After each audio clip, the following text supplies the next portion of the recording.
আজ প্রতি রাতে জেগে থাকি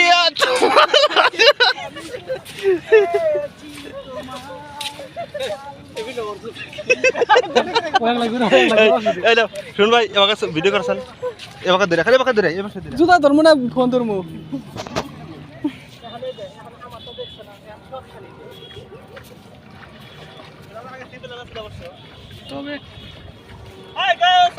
কিন্তু ফেস দেখা যায় না, এটা হলো মূলত সমস্যা। একটা বছর পর আমরা এই 5 জন অপেক্ষা করার পরে আজকে সময় বের করে এই তিস্তার নদীর মাঝখানে এসেছি।